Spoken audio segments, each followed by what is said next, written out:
You're a startup founder. You think your product is amazing and feel like more people should be buying. But the road is long and slow. It feels like you're stuck. There's always one thing I ask startup founders. Have you talked to your customers? They almost always say, heck yes, we talk to our customers all the time. But what I find is they're either selling or trying to improve their product. These are not customer-focused conversations. If we can get curious about our customers, then we can uncover critical insights that will help us build to the next round. I'm Anna Firmenov, and welcome to Building with Buyers, a show about startup growth where I'll explore how customers help startups build to the next round. Hello, and welcome to the show. Today, I've got Ivan Barajas Vargas. He is the co-founder and CEO at Muuktest. And Ivan, welcome. So glad to have you here. Thank you for the invite, and I think we connected maybe a couple of years ago, and it's great that now you invited me to the podcast. I really appreciate it. Thank you. Yeah, that happens quite a bit, actually. Folks that I follow and sort of like watch their journey, and then I reconnect with them and get them on the show. So that's kind of how it works around here. But to give folks a little bit of info on what you're building at Muuktest. So Muuktest is world-class QA, 100% done for you. So it is basically, the way I understand it is it's both a tool, but also there's that service component as well. Is that right? Yeah, that's right. And the other day I was talking to an investor that I know, and they were asking me like, I know you guys like for 3 years, and now we are starting to hear about the service as a software trend. I think you guys were pioneers on that. So yeah, it's kind of, we built software that help us with design a QA strategy and automate it pretty quickly with AI. But we implement the software for our customers, so they don't have to dedicate any time for that. So yeah, it's a AI software component with one implementation service component. Yeah. Did you say service as a software? I don't think I've heard that being used before. So is this something new? Am I going to start hearing It's this? getting trendy. It's getting trendy. Okay. If you say it on this podcast, like suddenly I'm going to start hearing it everywhere. So instead of software as a service, it's service as a software, which is basically what you're doing. You're taking your tool and you're providing a service to like implement this tool. Is that right? That's right. And I think it's a new trend because with all the new AI tools, for most of them, you still need a human in the loop to make sense of the AI. So that's what we discovered 3 years ago. And we started doing that. And now it's becoming trendy because there are more AI tools and everyone is figuring out we still need a human to make sense of the AI and use it well. And yeah, I think I heard it for the first time maybe 3 months ago. And every time I have been hearing that term more and more and more. So it might become popular soon. Yeah. This is really interesting because it also kind of overlaps with some of the work that I do. So I am an advisor to a company called Navatic, and Navatic allows you to build interactive product demos. But something that I've started doing is I will build the interactive product demo for my clients. That's a service, right? And if they work with other advisors or other partners that do something like this, that's like service as a software too. You just blew my mind. Yeah. There you go. Yeah. Now we got something that you can play with in messaging and positioning. That's really fun. Okay. So let's come back to what we were meant to discuss here in this episode. I appreciate all that info though. So I'm exploring the role that customers play in helping startups build to the next round. Okay. So the background on this is in the work that I do with my clients, a lot of it, it's basically grounded in customer research and insights. I can't do my job unless I start from a place of, let me talk to your superfan customers and just your customers and warm prospects and maybe lapsed buyers if you have any of those, right? So all of my work starts from there. And this customer research is so important. And what I find when I talk to startups, talk to founders, is they say that they're doing this work. But what I end up finding out when I ask them, like, oh, you talked to your customers, what did you talk to them about? And it really is centered on more product conversations with their current customers, or it's centered around sales conversations with their prospects. And to me, that's different. It's not the same thing. So I'd love to ask you, like, how do you incorporate customer research at Muuktest? Good, good. Yeah, it's a great topic. And as you were talking about it, I was thinking that you can talk to customers in so many contexts, and you have to ask different questions depending on the context. So usually, like, for example, when I'm talking to a new founder and they ask me like, hey, what do you recommend I do? Uh, I recommend this book called The Muuktest. It's a book that tells you how to ask questions so you can figure out what the prospect is facing, what problem they are trying to solve without putting any bias. And it's different now when you have customers. I mean, that's when you're trying to figure out in a startup what to build. What's the problem that customers are facing? What's the progress they are trying to make? And then when you have the solution and you are kind of having some of the first users using that solution, you might need to ask different types of questions to dig deeper on how effective is the solution. Is it solving the problem we are thinking it's solving? Are they using it in another way? So pretty interesting. So I think in short, depending on what you want to achieve, you can really talk to customers in so many different ways. And it's not as simple as talk to customers. No, it's talk to customers, but what context? What are you trying to achieve? Like, are you trying to learn what challenges they have? Are you trying to learn how do they solve those challenges? Are you trying to learn how happy they are in the way they are solving those challenges? So are you trying to learn how do they talk about those challenges? So depending on the context, you can talk to customers in so many different ways, no? Absolutely.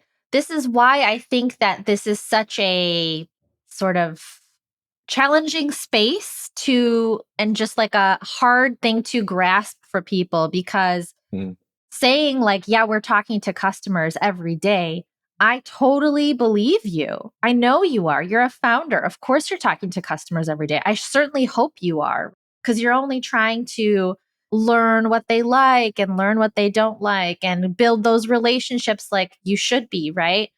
mm, But having a plan, having the goal, like, what's the end goal when you talk to them? Typically, I think founders' end goal is like, well, I just want to keep connected to them. I just want to make sure that they know I'm here for them if they have any problems with the product, or I'm just, I'm making, so the end goal tends to be more around, I want to stay in business. So I got to talk to my customers and learn about what they don't like and make sure I talk to the product team and fix that thing and keep the relationship. But it's less about some of the other things that I explore when I do my voice of customer research. So I want to ask you, like, today, what would you say are your goals with customer research? Right now is, so we have been around for a couple of years now, and we have been pretty good providing value and talking about marketing, positioning what we do for SMB software companies that have 5, 10, 20 developers, maybe one or two people doing testing. That's what we do. Like, we help them to do testing more efficiently. So right now, the conversations that we are having, our main goal is how to learn the same, but for larger companies, like companies that have teams of 10, 20 QAs. The conversation is different. That's something we have learned. We have customers in that range, but we have been learning that what's on their mind, what they are trying to achieve is different, at least. Even if the solution is the same, in the way it's positioned in their mind, the words, how they are thinking is different. So right now, our current conversations are more towards that. Like, What's your goal then? The what? positioning, like positioning for a sort of different target buyer? Yes, positioning for teams that have larger QA teams.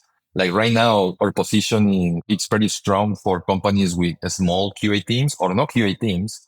But what we have learned is that for larger QA teams, even the solution is the same, the positioning is different. So we are trying to figure out that with customer research and conversations. What are you asking folks in order to help you figure out that new positioning? Like, what are the questions So sort of around? we are followers of jobs to be done. So we are trying to ask questions about how they are solving the problem right now, what they are trying to achieve, what alternatives are in their mind, what trade-offs they would be able to do about it. So the kind of questions are in that direction, following that framework, more of jobs to be done, trying to figure out what progress they are trying to achieve and what's in their way to achieve that. So all the conversations are in that direction. Okay, got it. What do you think you're going to do? Like, let's say you find out that the positioning is different for that target buyer. What do you do with it? Are you going to change your positioning altogether? Are you going to create a separate landing page with that positioning for that specific target buyer? Like, what are you planning to do? Yeah, I think we will start creating a different landing page with that positioning, but eventually we make the decision that we are going all in with that market, then kind of it switches. So that will be the main positioning in the whole website and Muuktest experience, materials and everything. And maybe the other one is just the landing page, like the one that we have right now Yeah. is the landing page. So definitely first, the first step is to create a landing page and see how it resonates, test it, observe if it is coming across as we want it. Yep. And once we are sure of that, we can make the call like, okay, this is our main positioning now. So let's change everything with this new positioning. Yeah, that makes a lot of Mhm. sense. In your customer research, do you ever ask people like, where do you hang out online or offline in order to help inform other? I know your goal was strictly for positioning efforts, but with your go to market efforts, do you poke around a little bit around other questions? We do, yeah. When we are doing one of these jobs to be done interviews, yeah, we're trying to figure out where do they learn about solutions, what do they learn about their alternatives, kind of to have a whole picture. It's like a documentary, like the whole story of how do they think about the problem, how do they think about solving it, do they go to Google, do they go to Chat GPT. ChatGPT, to Yeah, LinkedIn, to G2 or to any other source of information. So yeah, we kind of ask, how do you learn when you have this similar problem? What is the first step you take to learn about potential solutions? And in those conversations, specific tactics come across. Yeah. makes Mhm. sense. Do you ever step away from the specific to the problem that you're trying to solve for them and that job that they're struggling with? Do you step back and say, like, let's just ask them, not just for that, but in general? Like, I find that we're so focused on the thing we're building and the problem we're solving and making sure that we're extracting the answers based on that lens versus stepping back and just seeing them as a whole person. That whole person could be on YouTube half the day while they're working. That whole person could have goals and challenges beyond the product that you're building. And that's good to know too. That whole person can have a day to day at work that includes a ton of meetings and then they have to go drive somewhere and like do something, I don't know, just making this up, but knowing things that are not necessarily tied to the product that you're building. Do you ever explore that to see the whole person? Yeah, me personally, I get lost in the weeds and I try to go pretty, pretty direct to the problem that we are trying to solve. But that is a mistake. Like I have seen interviews. I mean, again, this jobs to be done interviews framework, like people that are experts on this, they take that a step back and they try to understand the whole person context, as you mentioned, the personal context, because at the end that leads to the challenge, to the problem, to how they think. So I totally see your point in that question. And I think that is the best way to approach it. I personally sometimes struggle because I'm super focused on trying to get to the pain and be super laser focused, but and I miss that whole picture. But I have seen some great interviewers. I know a couple that are great. And actually, when I have seen their interviews, the customer interviews, like I'm just thinking like, why did they ask that? It doesn't make any sense. But then like two, three questions later, boom, something connects and it's okay. That context, that personal context is highly important. Mhm. Yeah, I find that a lot of really fascinating quotes come out from not being super focused on the problem that my client's building a tool that's trying to solve a specific problem, but when you just let them talk about their world. And that's almost like if I were to go to some work party and my goal was I'm just focused on I just want to meet 5 people and talk to them about this, and this, right? That would be kind of weird, like not really human. You're supposed to go to the party and mingle and chat and listen to what people have to say about them because people want to chat, right? And then you talk a bit. But if you just come at it with that, like, what you want and you want to try and extract that specific stuff, then you get what you put into it. I think, like, if you want to really understand who this person is as a whole person, you got to step back a bit and ask questions about them beyond the product you're building and the problem you're solving. So, but this comes up quite a bit. So, thank you for sharing that. Like, it's really actually useful for me to understand how you do customer research, what questions you ask, how you approach it. And so, why do you think customer research is important? Why even do it? Yeah, at the end, I mean, in the business context, the whole purpose of a business, of a company is to generate something of value to a person, customer, and the company, no? So customer research. So at the end, you want to generate value to create exchange of value. So you generate value, you get some other value in exchange. And it ends up being personal relationship. So it's key to understand what value means for customers because value can mean different things. Value can be increase my revenue. Value can be make me feel good when I use your software. Value can be give me back time so I can finish working 4 p.m. on Friday versus 6 p.m. Value can be give me flexibility so I can pick up my kids from school. So value is pretty broad. So the value of customer research is really understanding what is the value that you can provide to someone, no? In a personal level or in business level, value exchange in a personal level to create better relationships. So yeah, I see it as the main tool to understand what that value means. The Yeah. differentiated value, yes, that they're getting from what you've built for them and their usage of it. I totally agree with you. There was like this wave of when everybody started to talk about revenue, like with marketing technology products, and everyone's like, Mm. generate revenue or create pipeline or whatever. And that's like everybody said it. And then we realized, like, wait, we're not digging deeper here. If everybody's Mm. saying that that's the value of the tool, then it's meaningless because we're all talking about the same value and then nobody can uniquely differentiate you, right? So that's the value of the whole person research allows you to see the holistic picture versus just in this task, like I'm trying to create revenue for my company. Like everybody's doing that. But let's step back a little bit. Why is that important to you? Given that you have this world and you care about these things and you're this type of person and you have these thoughts on your mind and you have these fears and you have these frustrations and pet peeves and whatnot. So it's like a whole person approach.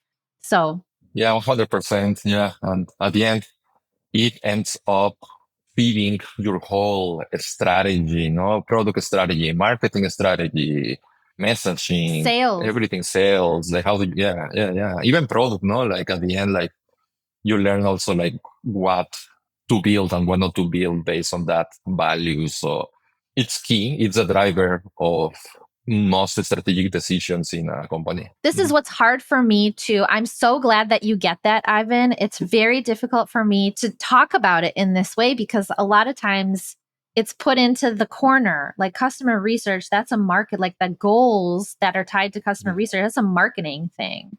It's not a marketing thing, it's a business. It impacts your whole business, right? It's just like you said. I didn't say it, you said it.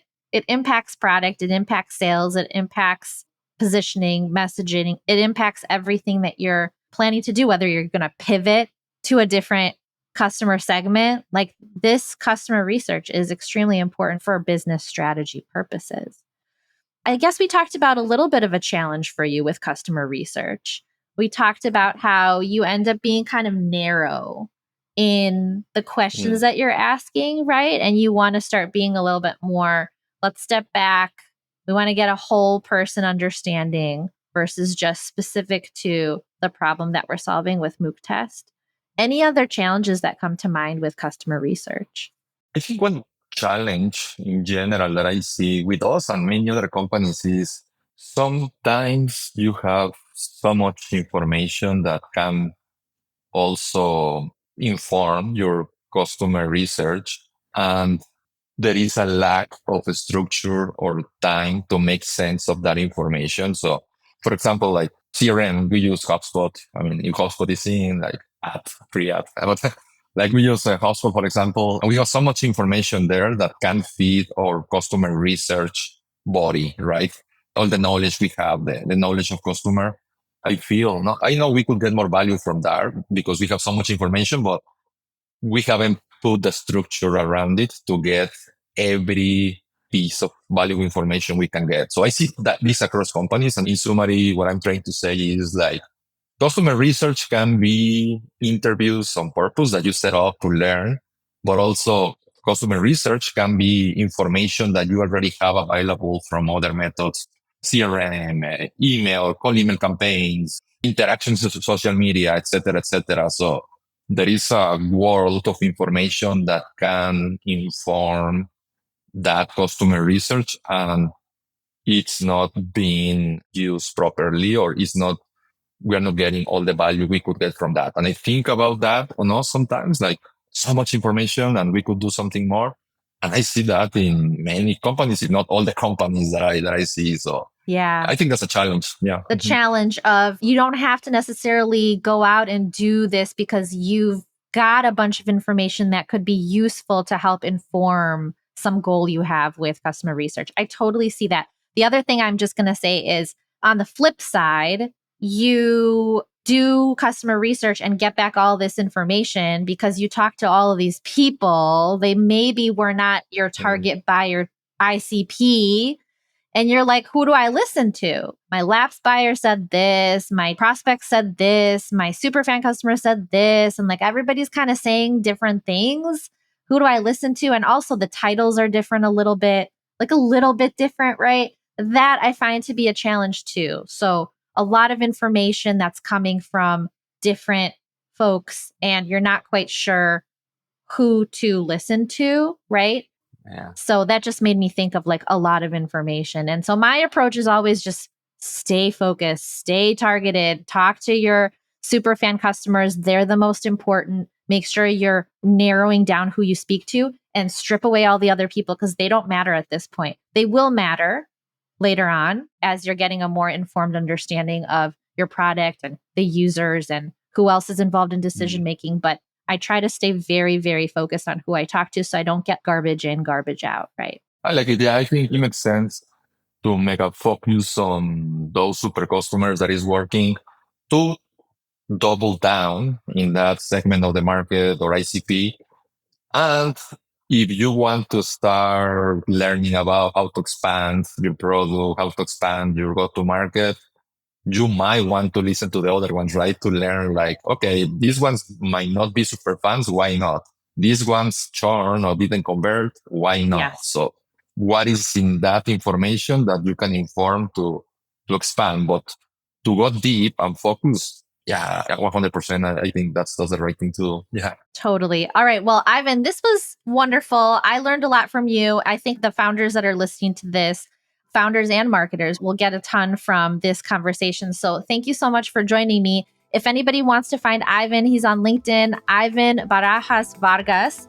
And if you want to check out Muuktest, you can go to muuktest.com. Thank you again.